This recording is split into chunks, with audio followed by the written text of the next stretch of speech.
The first thing you have to understand getting into this video is that I don't have time for this.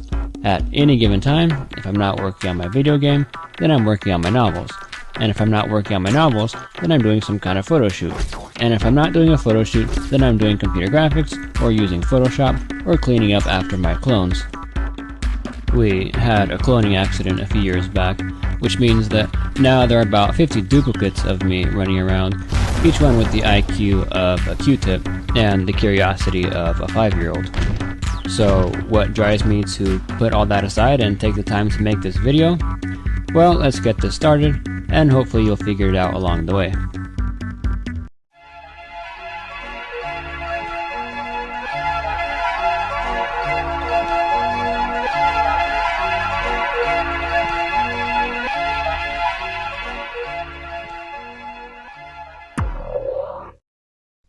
Hello everyone, my name is Dario, and I decided to make this video here to show you how to use the program BookWriter, because I get a lot of people contacting me asking whether I think it's worth using compared to programs like Microsoft Word or WordPad or any of the creative writing programs that are out there. I've been using BookWriter almost every day now for the last 3 or 4 years, and I've also used almost every version of Microsoft Word that has ever been out. And most of the creative writing programs also. But in the end, what I'm using is BookWriter, so I thought it would be a good idea, especially considering how many writers out there simply don't know about it, or tried the demo and got thrown by the setup process and essentially just gave up on it, thinking, you know, why would I want to use a program that does anything besides let you just write, especially one that has a setup process and that requires that you have to set up each chapter individually. That's something a lot of people don't understand, and so few people are even willing to give it a shot when they try the demo. So I thought it'd be a good idea to walk you through the process and at the same time show you why I like BookWriter so much and why I use it when I have so many other programs, or when I've tried so many other programs, including the new Microsoft Word 2007. Word 2007 is extremely good as far as Word goes. It's a huge improvement, especially as far as the interface, over the previous versions of Word. The biggest new thing, of course, is the new interface up here. They've essentially taken all the menus that everybody used to get lost in and not know how to use. You know, you'd open a menu and have no idea what any of the things in it did, but now everything's laid out in front of you, and so all you have to do is hover over something and it tells you exactly what it is and what it's for and how to use it. So as far as Word goes, Word 2007 is really good. And also I wrote the first draft of my first novel entirely in WordPad, because at the time I was a firm believer in having something that just let you write. And so but in the end, what I'm using still is BookWriter, not Word, not WordPad, not PowerWriter or Dramatica or any of those other programs. And so I think now will be a good opportunity to show you why I like it so much, and to help you to get over the setup process so that you can see whether you like it for yourself. Okay, so first things being first, the price. BookWriter costs about $70 right now, and Microsoft Word costs $150 if you get it in the this package here, the Office Home and Student 2007 package. If you buy it by itself, for some reason, it costs $230. I have no idea why they do that, but I looked into it, and apparently that's how it is. So make sure that you do yourself a favor if you get Word 2007 and don't buy it by itself. Make sure you get the Home and Student package. So anyway, BookWriter costs less than half of what Microsoft Word costs, even with this package here. And so if you go to their website at yadudigital.com, you can click on BookWriter here, and then scroll down, and they have a link here that says download BookWriter now and try it for free. So once you get that installed, you can essentially try the program for yourself and see if you like it. However, that said, a lot of people don't like it when they try the demo, because they get to the setup process, and most people, since they are not technologically savvy for the most part, they either just get confused or they don't have the patience to deal with it, and they just say, okay, well, you know, that's good enough for me, I'll go back to using Word now. So unfortunately, that's, at least in my experience from talking to people, that's essentially what happens most of the time. So I'll show you an easy way to get through the setup process, and then you'll be ready to use the actual program. And that's where the fun starts, especially if you're already halfway through a novel. So after you install the BookWriter demo and open it, you'll be looking at this. And I'm pretty sure they'll have the wizard open, this wizard, so that you can get your project set up. When I say project, I essentially mean your book. This is where most people get thrown, simply because they don't understand why you would have to do all this stuff when normally you would just write, like in a WordPad. And also, they just, even if they do understand, a lot of them just don't have the patience to go through this. So I'll show you an easier way to get your book set up. Just close this, minimize BookWriter until you're looking at your desktop. So now you need to decide where you want to keep your book files. You'll need a folder somewhere. Maybe you could put it in My Documents or on the desktop if you want to. For now, I'll just put a folder on my desktop so that I can show you here. Just go to right-click on the desktop, or inside the white area if you're looking at a folder. For example, if I'm looking at My Documents, like this, you right-click in the white area, and then you go to New, Folder. So I'll do that here. And name the folder. I'll name this one Book. And then open it, right-click in the white area, and go to New, and choose any file here except a briefcase. Whatever you do, don't choose briefcase. Then you'll have to rename it to whatever you want, but make sure that the extension at the end is .rtf. Yes. If you can't see the extension at the end of a file, for example, if you make a text file and it doesn't say .txt at the end, then what you have to do is go to Tools, Folder Options, then go to View, and make sure this box right here that says Hide Extensions for Known File Types, make sure it's unchecked. I'm pretty sure it's at least very similar in Windows Vista. So make sure that's unchecked so that you can see the extension. So once you have a file, a .rtf file, what you'll have to do now is just copy it and make a whole bunch of them. An easy way to do this is right-click on the file and drag, then let go, and you'll see this. And you'll choose Copy here. So then drag a box around the files, do it one more time, drag a box, right-click and drag, right-click and drag, until you have a good amount of files. Right now there are 32. So these are essentially your chapter files, notes files, reference files, whatever you're going to put in your book. It doesn't really matter how many there are, just make sure that there are enough. More than enough, actually. So now that you have these, don't even worry about what they're called. You'll notice they're called like copy 2 of copy of copy of copy of 1. It doesn't really matter because you'll never see these files again. Only BookWriter is going to use these. So go back to BookWriter, go to Project, and Create New. So here, just click on the word New, and click on it again so that you can rename it. And this is where you name the book. So I'll name it about Kill or Death. I think that's a good title. I think it resonates with a lot of people. So then go to Add, and the easy way to do this is just first of all find your book. Let's see. Click on the first file, click on the last file, and hold Shift and click, and that will select everything. Another way to do it is just hit Control A, and that will also select everything. So just hit Add, and then so here are all your chapters. You can add or remove more chapters later if you want to, but for now just click on Save As, and that will essentially create your book project for you. So I'll put it on the desktop. Actually, I'll put it in my book folder, and I'll call it Kill or Death. Actually, Killy Death. That's fine. Killy Death is fine too. We like Killy Death around here. So close this, go to Project, Open Project, and then click on Killy Death. Okay, so now here are all your chapters, and what you have to do now is just go through them one by one and rename them. I do them in a format where my first chapter is essentially where I keep my query letters and synopsis and all that other stuff. So I'll call this, I usually call it the title of the book. So this is Kill or Death. Actually, no, Killy Death is more fun. This is Killy Death. And then this is chapter 1. I just call it 1 and then the name of the chapter, which let's say the first chapter is called chapter 1. and then just go through the rest of them.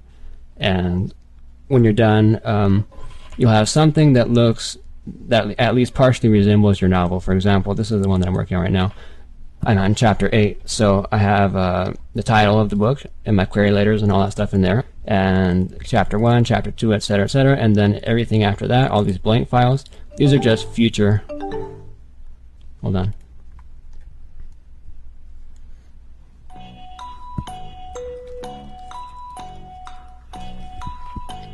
Okay, sorry. These are just future chapters that you can start writing once you get to them. So, for instance, when you get to the end of chapter 8, actually there's nothing here, but I already know the chapter name, so let's see, Dark Side of Justice. When you get to the end of this, you just go to chapter 8, fill in the title if you've thought of it, and then start writing. So once you're at this point, what you do is you have to find your book. Let's say it's written all in one document at this. Hold on.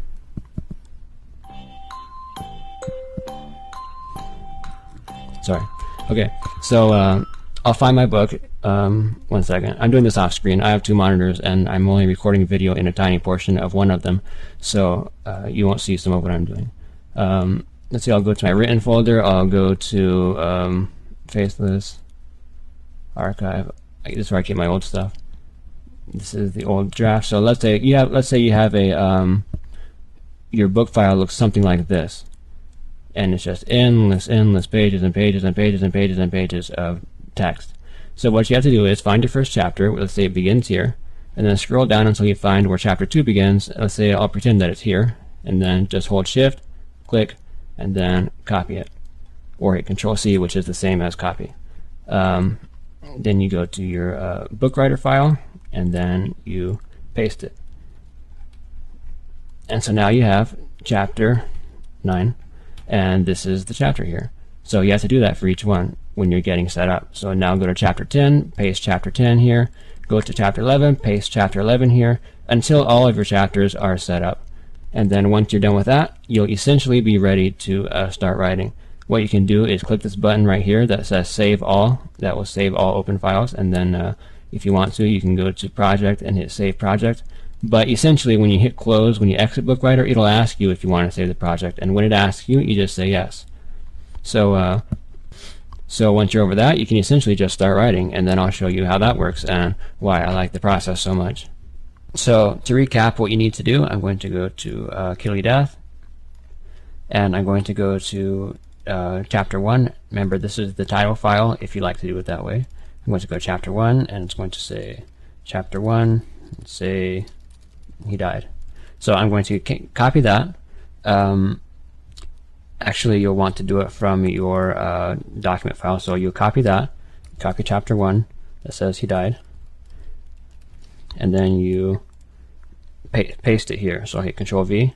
Then you go to the next chapter, paste your chapter 2. Go to the next chapter, paste your chapter 3. Hold on a second.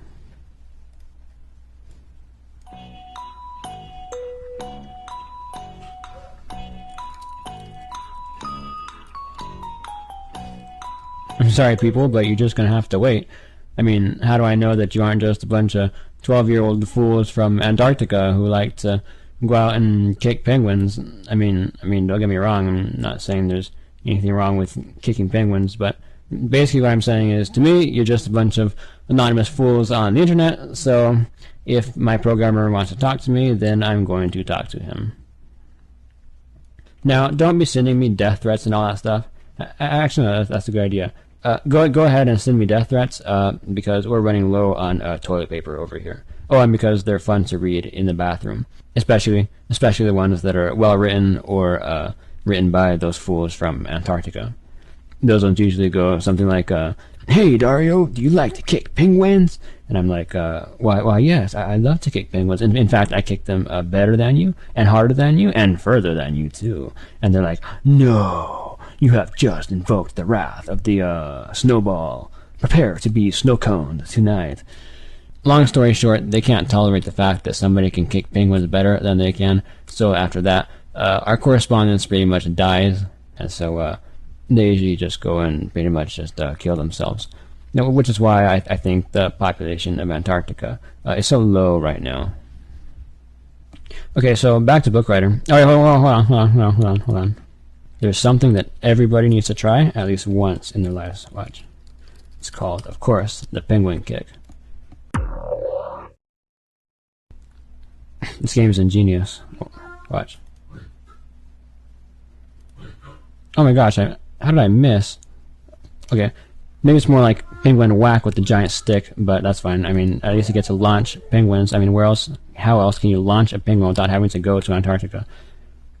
Look at that. 289 feet. Top that. Okay, so anyway, back to book. Wait, hold on. That was good. Oh, look how he landed. 189 feet. Okay, so back to book writer. Wait, hold on. Okay, fine. Let's see, where was I? Alright, okay, so you have to go through each chapter and paste your chapter into the right one. So, in other words, find your chapter 4 in your long document where you wrote your book, and then just paste it into chapter 4 in book writer, and then paste chapter 5 into chapter 5, and so on. And let me tell you, this novel is going to be awesome. I mean, look at this.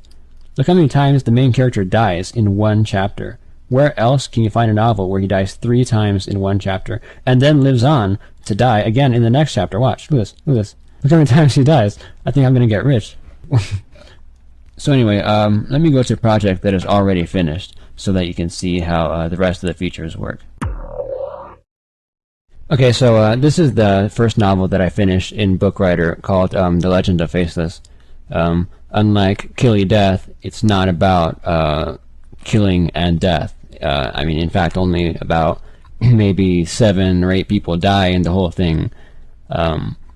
And so, you know, if you've seen any suspense or horror movies lately, you know that once the movie gets to the end, there isn't supposed to be anybody left alive except for the main character. I mean, if even that. I mean, when I submit this book to agents, they usually send it back asking me why there's anybody left alive at the end besides the main character. And I'm like, well, I didn't think I had to kill everybody. I thought maybe you might want some characters around for, you know, the sequel or something. And they're like, oh, right, the sequel. For that, you just get some new characters and some new monsters, and then you can kill them too. I mean, haven't you seen any movies or read any books? No, nobody lives at the end of these. Everybody dies, don't you know? So, aside from just the fact that you can flip through chapters so easily in Bookwriter, the last 2 features that I really like are the find and the replace. So, for example, let me go to, let's say I want to find something only in the chapter that I'm currently working on. So I go to find in current file, and I say let's find, see this is in the catacombs, so let's find the word zombie. And it's going to be in here a lot, 27 times. But unlike Word, hold on, let me copy and paste this into Word. Unlike Word, where you have to search through one by one, watch. If I hit Control F or click on Find, and I type in zombie, then I hit Enter, takes me to the first one. I say, nope, that's not it. Next one. Nope, that's not it. Nope, nope, nope, nope, no, no, no, no, no, no, no, no, no. Well, in Bookwriter, it's a lot easier. All you have to do is hit Start to do the search, and then it'll put a list for you, and it'll show you what's around each instance of the word. For example, this one says, behind you while the zombie, and you say, oh, okay, that's not the one. That's not the one, that's not the one, that's not, oh, here it is, that's the one I'm looking for, and you just jump right to it. So you hit Start, and it's like, oh, there it is, and you click here, click here, click here. You can jump right to them just by clicking on them, and you know what they are because it says right in the list here. You don't have to search blindly and just hit next, next, next, next, next, next, next, and go through your entire novel looking for something. Also, if you don't want to find it just in the current file, if you want to find it in the entire book, you can say find in project files, and that will search in everything. So let's start search there. Of course, he's the main character, so he's going to be found 252 times. And when you do this, you can check and see every chapter that you find it in. So, for example, this one says found in 11.rtf. And by the way, if you want to, you can name your RTF files accordingly, so that when it comes up, it corresponds to what you're searching for. So if it says, for instance, if it says found in 11.rtf, you know that that's chapter 11. I didn't think about that when I named these files, so I'm sorry. You can send me more death threats because of this mess here. So if it says found in copy 2 of copy of copy of copy of copy 1, then you aren't going to know what the heck chapter that is, but so it'll make it a little harder. So anyway, I'll gladly accept your death threats, and I'll have a fun time reading them in the bathroom. Okay, so with this tool here, you can very easily find every instance of a word anywhere, instantly jump to it, and just, you can just jump, and you know what they are because it says right next, it says, oh, hi, Revan, she says happily. And so you can see what it says. And now the next tool that I like a great deal is the replace tool. So for example, let's say I want to, actually I won't replace it. I don't want to replace this because this is my book. Let's go file new. Let's copy this, copy, paste. Okay, now here it is. Let's say I want to replace something in this file. So I go to replace in current file. Remember, you can also replace in the entire book if you want to. So replace in current file. I'll find, let's say I want to rename a character, which has happened a couple times. I renamed a few of the monsters, and I renamed a few words in the terminology used in the town in the story. So let's say I want to rename the main character. I want to change, actually the main character's sister, I want to rename her. Her name is Tessa, and I want her to be named, let's say, Kate, even though there's another Kate in this story. So when you hit start, it'll ask you, okay, do you want to change this? And I say, okay, yeah, sure, change that one. Notice it says this occurrence. That means you can just change this one. Or this column right here says all in this file, which lets you change all instances of it in this file. And this last one says all remaining, which lets you change all instances, period, no matter what. So for this occurrence, I'll say yes, change this one. This occurrence looks good, change it. Looks good, change it. I don't like this one, don't change this one. I don't like this one, don't change it. Change, don't change, change, don't change. And then if I'm just want to run through quickly, then I'll say yes, all in this file, do the whole thing. So now Tessa is essentially named Kate most of the time. Not all the time, but most of the time. I mean, that's good enough. She's going to die anyway. So, and then you can, what's going on here? Could not go to the file. Unnamed. Oh, okay. You can't jump to a file if it hasn't ever been saved before. Okay, so let me go to a different file. Let me go to this one. Find, test it, replace with Kate. But for here, I'm going to say don't because this is my actual book. I don't want to ruin my book. I don't want to have to go dig up the backup files on my external hard drive and have to restore it. So anyway, don't, but you get the idea. Once you do the replace, it'll put a list here that shows everywhere it was replaced. You just click on each line and it will jump you to it in case you want to see them or change them or something. So anyway, I guess that's it as far as basic things. I mean, as far as important things. There's all kinds of other stuff you can do. It does a lot of the things that Word does. Essentially what I do when I write is I do 4 things. 1, I write. 2, I navigate chapters very quickly just by clicking on the chapters here. 3, I do file searches. And I like the file search system very, very, very much. It's so easy and so convenient compared to Word. And 4, I replace stuff, and I replace stuff kind of often. Because sometimes, somebody in your family, let's say, is reading your book, and they'll say, I don't really like this character's name. It's kind of generic. So this makes it easy. You just say, okay, well, yeah, sure. You don't like that character's name? I'll just change it to something else then. And I've done that a few times.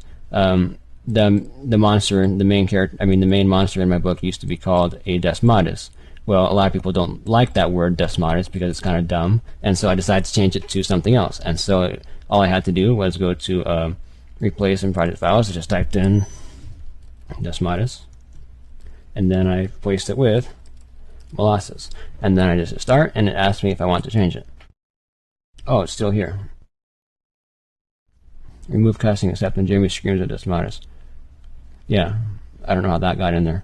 Somehow it missed this one. I'm going to have to write them an email and complain. So anyway, I think that should be everything, and I hope that that explains to you more or less how to get comfortable with BookWriter. The last step in the process, of course, is just using it, and with an open mind, of course. You can't just sit here and say, hey, why isn't everything just, how I'm comfortable with? one of the biggest things I've learned in life is that a lot of the things that I'm uncomfortable with at first end up being the things that I like the most. For example, I use a short travel keyboard. I used to use a regular keyboard with nice tall keys that were easy to feel without looking at and stuff like that. So when I got a short travel keyboard, I was like, hey, this is garbage. You know, I can't even feel so weird, and I can't feel my way around the keyboard as much. Well, now short travel keyboard is all that I like as far as keyboards, and I could never go back to a regular keyboard. And so with that logic, basically what I'm saying is, if you don't give it a fair shot, if you don't try it and specifically try to get comfortable with it, you're never going to get comfortable with it, and then you won't ever know if you would have been using an awesome program. And if you take my word for it, I'm probably the nerdiest nerd you'll ever meet in your entire life. So I would say that BookWriter is probably and easily second to nothing in my opinion. So give it a shot. See how you like it, try the demo, and then if you like it, you can buy it, and then that'll be the end of that. And I can guarantee that if you use it in the same light that I use it, you'll enjoy it very, very, very much. And that's essentially why I made this video, because I became aware that so many writers don't know about this program and don't use this program, and I'm essentially sitting here thinking, oh my gosh, how could so many people not use or even have heard about this program? So I essentially said, okay, that's it, I have to explain this, people have to know about this, otherwise they'll continue using Word and they're going to continue spending a long time searching for stuff when they could be getting stuff done. So in light of that, my name is Dario. I said that at the beginning, I'll say it at the end. I'm still alive. Everybody's still alive around me. Don't worry, this is not a horror movie. It is just a video on the internet. That means you can send me death threats, and I will wipe. Oh, wait. Hold on. A couple of final important notes. BookWriter 5 just came out as of now when I'm recording this. And by the time you're watching this, who knows what version is out. But for now, I was showing you how to use BookWriter 4. But now in BookWriter 5, there's one main new feature that I'll show you. It's essentially the database system, which is actually it's a notes system essentially. These tabs here that let you keep notes on people, places, events, or just generic notes. And the way you use it is you just fill in a note. I'll call this one person note, and then I'll fill it in a little bit. And then when you're done, you just, let's say you hop back to your story, and then you go back to notes, and now you have this new note here called person note in this menu. So now I'll make a new one. I'll just click on the plus button here, fill it in. I'll click on this when I'm done, or I'll just hop back over here, and it saves it automatically for me. So I'll make a couple more, plus, check mark when I'm done, plus, check mark when I'm done. And now in the menu here, I have a whole list of notes that I can quickly jump to and from. So I'll go to person note, make a few adjustments, let's say, check mark when I'm done, or just hop over here. And so now every time I go to person note, I can see those changes that I made. So essentially this is an alternative to using a notes file. I like using a notes file because I'd rather not keep a list of things, because I don't really keep notes on people or places. I just keep those in my head. But for those who want to keep it written down, you can categorize them nicely and neatly here using the note system. And then when you're done and you want to hop back over to your book, you just go back to the editor's tab here and continue writing. So that's a nice option for people who would rather not use a notes file for everything and would like notes categorized nicely. I personally would probably just use the notes file, but for anybody who does better keeping things in a nice list like that, the note system is very good for that. And if you don't want to use the note system for some reason, if you're like me and you end up using the notes file, then you can just go to databases and click on this button here, hide database tabs, and it goes back to the old BookWriter 4 layout without the tab up here. So when I click on that, or this button right here, so I click on that, and you can see what it does. And while we're here, I forgot to mention earlier that if you want to do just a very simple word search on the page that you're looking at without having to dig into the find tool, all you have to do is hit Control F on the keyboard, and then you can type in the word you're looking for. For example, let's say I'm looking for the word the, so you type it in, hit enter. But the problem with this is that if you want to find the next instance of the word the, not the first one, when you hit Control F and do the search again, it won't take you to the next one. It'll just keep taking you to the first one there. So what you can do is, the trick here is to tap F3 on the keyboard. Just tap the F3 button and it'll let you jump very quickly to the next word. So it'll always be finding the word the though until you go to Control F and change the word that you're looking for. So now it changes to the word and then I hit F3 and I can very, very quickly jump to each instance of the word and. So and this is just a quick alternative to using the find tool. And the normal way to do this is to just click on this find button here, and so you hit enter, and then you can click on this button here to jump to the next word, and then this one here to go back. So essentially this is just an easy way to do the regular old-fashioned word search. And also a significant bit of good news. While I was working on this video, I was in contact with Yadu Digital, and I was able to talk them into doing a 65% discount for anybody watching this video. I'm very aware of the fact that most people aren't familiar at all with the concept of buying software. Most people just use whatever came pre-installed on their computer, and so I was talking about it with them and saying that it'd be a good idea to do a discount, especially for the people who are not familiar with buying software, and for people essentially who are new to the process. And so what you can do is, when you go to purchase BookWriter, if you decide to, that is, just go to this link here. Actually, first click on purchase and then go to this link here that says click here to purchase BookWriter now, and under the coupon codes section, the purchase code section, just put in write time, like that, and that will essentially activate the 65% off discount and bring the price down from $90 to $33. So if your wallet has not been happy this year, you can cheer it up by explaining this to it. So essentially you just fill in this, you just fill in this, and then click on continue, and I think what it'll do is it'll give you a purchase code or unlock code or something. So in BookWriter, just go to help, purchase unlock, or actually also when you boot up the program, you'll see this, and then you just click on unlock, and then put in the name that you filled in on this form here, and then put in your unlock key and click on this button here, and then you'll essentially own BookWriter, and it won't run out after the trial period. So you can thank the BookWriter people for that.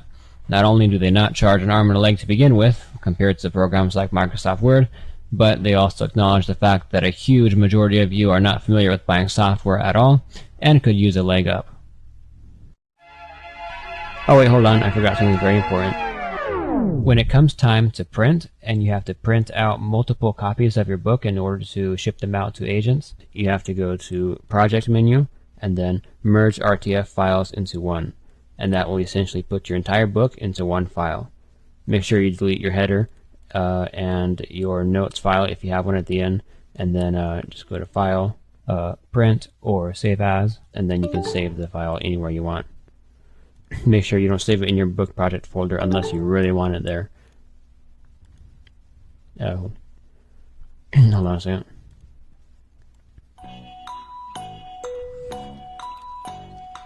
We all hate math, especially programmers.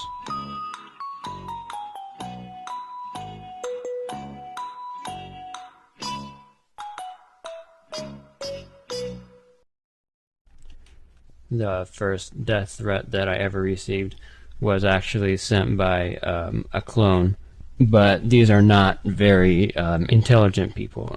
In fact, I'm fairly certain that their IQs are probably all lower than 10. In fact, let me read you the first death threat that I ever received. It says, "Dear Dario, you are dumb. You are so dumb. If you keep killing us and taking us out with the evil trash, we are going to kill you and put you in a giant bottle of Tabasco sauce because it is good, and you are dumb, and it will kill you because it is so good." So as you can see, yes, I like Tabasco. That means my clones also like it, but they don't really make the connection that Well, I mean, let's be honest here. First of all, there is no giant bottle of Tabasco sauce. And even if there was, you would not be able to fit somebody in that tiny hole where the Tabasco comes out. There's just no way. And so after that, their letters pretty much just all went straight to the toilet paper roll.